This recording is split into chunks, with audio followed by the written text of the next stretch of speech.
amb mos desig complir, faent camins dubtosos per la mar. Mestre i ponent contra d'ells veig remar,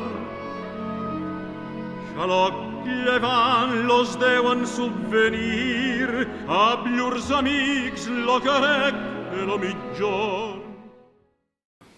Ya digo que yo, en toda ciudad que he vivido, he tenido una librería en la que además, si no encuentro un libro, porque a veces vamos buscando un libro determinado, porque hemos leído algo sobre él y nos ha interesado. Una librería que es también mensajería,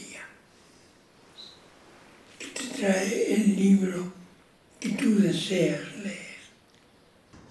En aquells moments va ser un niu, va ser un lloc per a impulsar la nostra llengua, la nostra història i les nostres arrels. Avui en dia la nostra llengua està molt millor considerada, és valorada, però no en aquells temps. En aquells temps no era igual. Per tant, la Fona sempre serà un referent en la història d'Oliva, però també serà un referent en tota la història del País Valencià. Enhorabona, Paco, i allà on estiga el nostre Bejambre, que ens escolte, enhorabona per tota la sabidoria que vau demostrar durant tants anys al capdavant d'aquest emblema tan important, d'aquest símbol, d'aquesta llibreria tan nostra com ha sigut la Fona.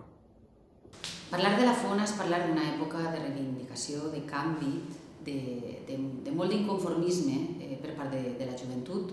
Estem parlant dels anys 80, ja havia passat tota l'època franquista, ens havien recuperat, 6 anys després, però així i tot es notava en l'ambient.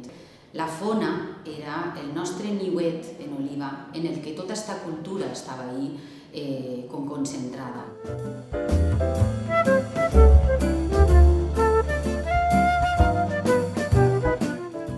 Oliva ha tingut la sort de tindre oberta durant 43 anys una llibreria singular, la Fona. Fundada l'any 1977 per dos jóvens, Vicent Mestre i Francesc Llopis, va encetar una línia de promoció cultural, defensa de les llibertats i de la llengua, que s'inseria en la que propiciaven una creixent xarxa de llibreries activistes valencianes, com d'Àvila, 3 i 4 o Concret. La seva trajectòria va contribuir a la normalització cultural, social i política de la nostra població i ofereix motius de sobres per a retre-li un homenatge. A través de la Fona organitzàvem també projectes polítics que volíem que foren transformadors de la societat, que pensàvem que tot era possible, perquè en la transició pensàvem que quan la gent fora una miqueta més culta podríem canviar tant les coses que ens oprimien i que ens feien tan infeliços. I des d'allí, d'alguna manera, compartíem absolutament un desig i un somni, que era el somni de que la llengua del nostre país fora d'alguna manera l'indicador bàsic de la nostra cultura, fora el mulc, fora el poder evident, i després un somni compartit era també el que algun dia estigueren junts els territoris de la Corona d'Aragó. He anat a la Fona per a comprar llibres per a l'arxiu, perquè tenien un fons local i comarcal també molt d'interès. Hem estat allí presentant llibres, el llibre d'Història de la Safor en els anys 90, el Repensar les comarques centrals, ja veus quin llibre, en quin títol més difícil que va presentar Paco de Besa. Entonces les llibreries fan este paper essencial de punt de reunió de la intel·ligència, entre cometes, de la cultura viva, de la gent que té ganes de fer coses pel seu poble o pel seu país, la gent que té interès per la creació, o per la creativitat. Perquè allí no sols es trobaven les persones interessades en la cultura, sinó que a més es trobaven els escriptors, els artistes, els letraferits, i tots fem i tots han fet de la Fona un lloc extraordinari. Bé, recordo quan es va fundar la Fona, això va ser en l'any 77, per part de Vicent Mestre, de Bejambre, i Paco, que jo havia col·laborat molt en ells abans en la tasca cultural del Cine Club Diàleg, també en la revista Intent, molt abans i tal. O sigui que eren unes persones molt llançades en l'aspecte cultural, eren uns activistes. La llibreria va néixer amb una vocació de combat tan clara com expressava el seu nom. A més dels llibres que es venien i es presentaven, la Fona va ser galeria d'art durant 3 intensos anys. Antoni Miró fou el primer en exposar, donant pas amb el seu assessorament a diferents autors. No sé si jo vaig ser el primer que va inaugurar la primera exposició, la primera que es va fer en la galeria seva, o un dels primers, però sí que a partir d'ahir va haver molta col·laboració i es vaig passar moltes coses, vaig presentar artistes, va haver una relació que va durar uns quants anys. Però gent molt valiosa va exposar, inclús col·lectives i personals que li donaven un segell al poble i continuaven en el que era Oliva per si, la varietat d'opinió, no sempre el pensament únic. Va ser un dels primers que va inaugurar en la galeria tot, perquè parlàvem prou Vicent Bejambre i jo, i ell em va estimar una mica dient, vinga Manolo, exposa. Ja que tinc en compte que aquesta exposició és de l'any 79, jo era un crio, tenia 21 anys a soles, però em va motivar moltíssim i més encara exposar en una sala com era esta.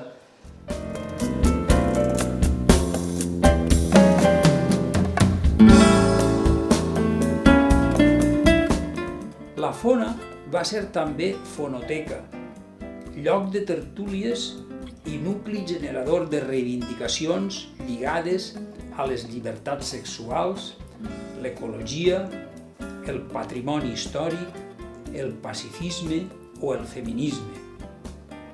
Allí van néixer o es van potenciar diverses iniciatives socials i polítiques que van protagonitzar la transició a Oliva.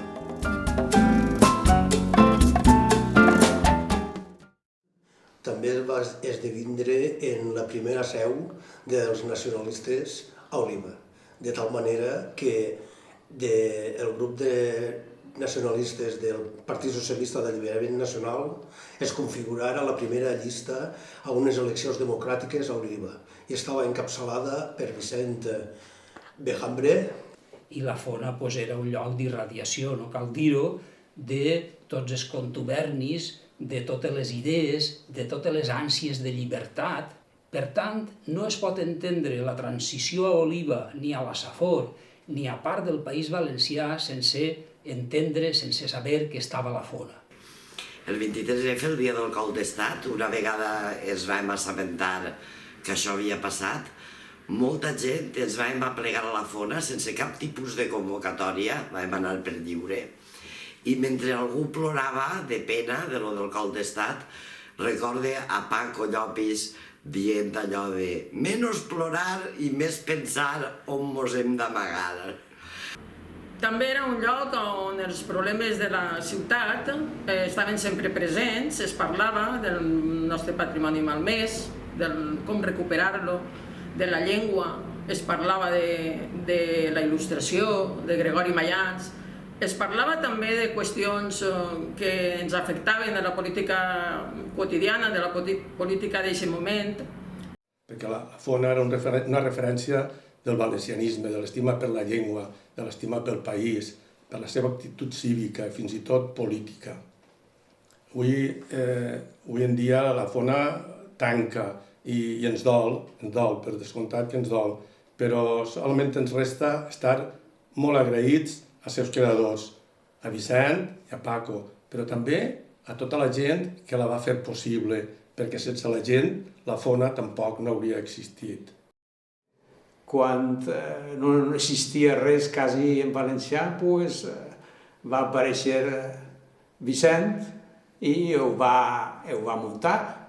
Això va ser, jo crec que, vulgarment una plica en Flandes.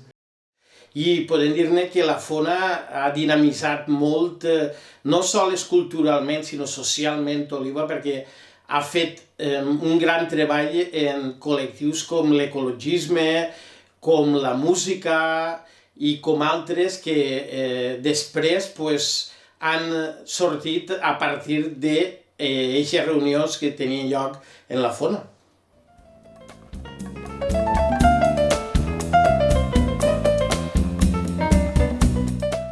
Des del principi, l'activitat principal va ser la venda de llibres i, al seu caliu, la difusió cultural, amb especial atenció a la literatura en valencià i a les presentacions d'autors i obres que van tindre moments tan espectaculars com la primera Fira del Llibre a la Safor de l'any 1982.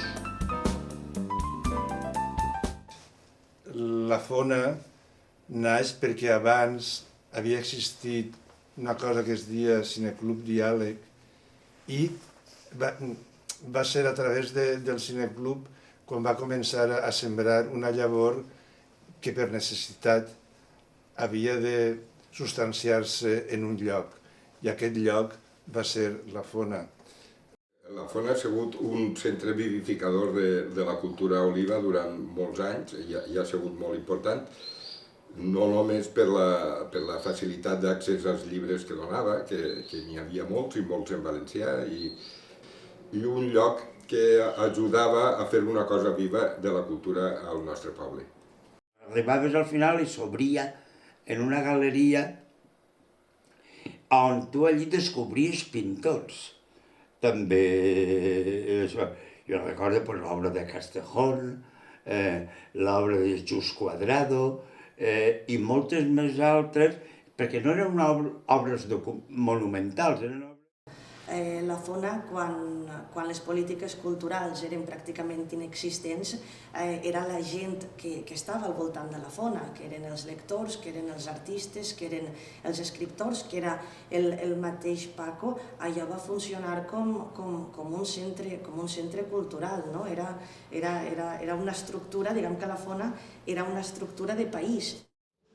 Per a mi la Fona va ser l'entrar al món dels llibres en el meu poble, en tota la meva ignorància de l'època, perquè jo anava a l'institut, era als anys 80, i de repente era un oasi que hi havia allí que havien fet per a que jo no sabera que era un oasi. Els meus primers records de la Fona són comprar els mapes de l'escola, els llibres de lectura de l'institut. Després vaig treballar un any allí, en Paco, i després com a poeta també ha sigut un lloc molt important per a mi. He fet algunes presentacions de gent amiga, he conegut a molts autors i també s'han venut allà els meus llibres i per suposat sempre he sigut un client. I sempre recordaré l'assessorament, els comentaris que feia o bé Vicent o bé Paco, recomanacions sobre algun títol literari.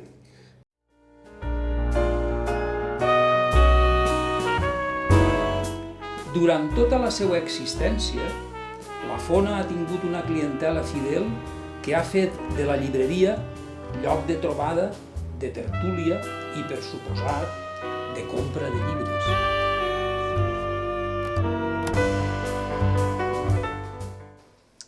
L'Ajuntament d'Oliva o les biblioteques d'Oliva sempre han procurat que els llibres dels autors d'Olivers estigueren també a les biblioteques. De fet, crec que avui que estava tancant, diu, el darrer exemplar d'un llibre l'acaba d'adquirir la Biblioteca d'Oliva. Les biblioteques i les llibreries, en especial la Fona, han tingut sempre una relació molt estreta, perquè sempre hem buscat un mateix fi, que ha sigut la promoció cultural i el foment de l'hàbit lector. Sempre hi havia una estoneta per a la tertúlia sobre qualsevol tema. Encara que ara tanque la Fona, sempre quedarà la seva empremta en gran part dels llibres que ocupen les nostres prestatgeries, en casa nostra, i a les prestatgeries de les biblioteques municipals del poble. I és que realment el que han fet Vicent i Paco des de la seva trona durant més de 40 anys ha sigut projectar, llançar cultura contra enemics, amics i objectes amb la Fona i amb el seu discurs intel·ligentíssim. La Fona és més que una llibreria, una institució, i com a tal, perviurà. On podries trobar totes aquelles publicacions de caràcter comarcal, de caràcter local, que tenien molt a veure amb la pròpia història del país i amb la pròpia història local i que pel tipus d'edició eren d'una circulació molt restringida.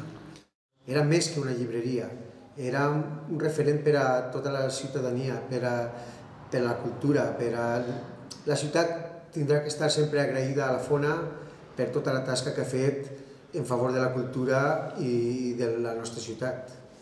Ha sigut un autèntic revulsiu cultural i també polític. En un moment, sobretot, en 70, quan va començar Alejandre i Paco la seva trajectòria, en els 80, fins i tot en els 90, en el qual Oliva tenia una falta evident d'infraestructura cultural. Ha sigut també una llibreria per la qual han passat els principals escriptors, artistes de la nostra llengua i, per tant, jo crec que el nom de la Fona té un nom propi a Oliva i ha fet història. Perquè la Fona és tota una institució cultural, tal qual. Com no, tots jo, la meva experiència, jo crec que en nom de la Societat d'Oliva, crec que coneixem la Fona no per un lloc, no és una botigueta més on venien llibres, sinó és aquest referent on podies trobar la cultura en general, però també la cultura valenciana. I era un lloc on sempre podies gaudir de bona conversa i podies anar a comprar un disc, o un CD, disculpa, un disc, un llibre o qualsevol regal didàctic. I la veritat que sols ens queda que dir que moltes gràcies per donar-nos llum durant tots aquests anys. No ens podem alegrar perquè quan es tanca una llibreria es tanca un espai cultural i sobretot referent, conforme ja he dit, com és la Fona per al món de la cultura d'Oliva i també per a qualsevol persona amant de la lectura de la nostra ciutat. Jo no he anat mai a la Fona a buscar llibres d'actualitat, no he anat mai a buscar bestsellers i tampoc he anat mai a buscar els autors referents de l'actualitat. He anat a la Fona a submergir-me en el seu fons i buscar allí els millors assajos, les més lúcides o les plumes més afilades. Dient per la Fona, doncs no res. Per tots els puestos que anaves, la Fona, que si discos, que si llibres, que si havia anat un pintor, que si havia anat un escritor de no sé què, ara ha vingut un del llibre de no sé quantos, jo què sé, jo noms no me puc recordar, però a muntó. Bueno, molt orgullosa de ser Vejambre, i ja està. Per mi... Jo recordo que anava al Líric i ell demanava els discos i en el Líric estava la millor música que es podia fer, també en el Picún, en fi, en Maquintos, en Oliva, entonces n'hi havia gent que tenia ganes de fer coses i menys mal que estava a la Fona, perquè si no hauríem estat en no res. Però també n'hi ha un aspecte importantíssim i és que no és possible entendre la Fona sense totes les persones que hem estat allí fent pinya en una manera de pensar en la que es mesclava la cultura, la política, la llengua, el territori. He gaudit de la companyia, del silenci, de la tranquil·litat, de la música, de la pintura, de Vicent, de Paco, de tota la gent que he passat amb ells, que he treballat amb ells. Han passat 42 anys i jo soc més major, evidentment soc més vell, però tinc l'experiència de molts anys de viure en la Fona, que sense la Fona jo no seria el que sóc ara.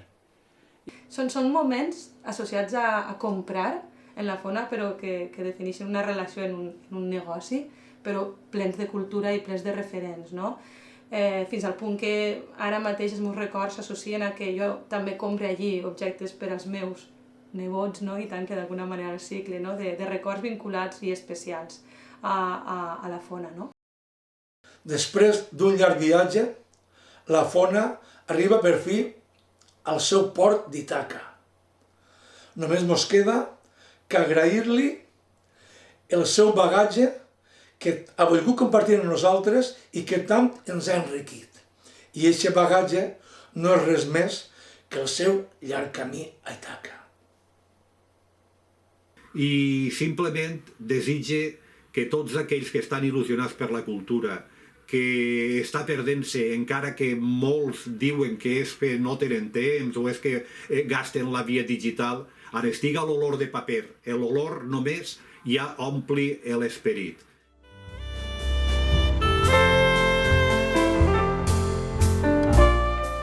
Aquestes són les paraules i els testimonis que representen una massa molt gran de persones que han estat vinculades en algun moment a la Fona.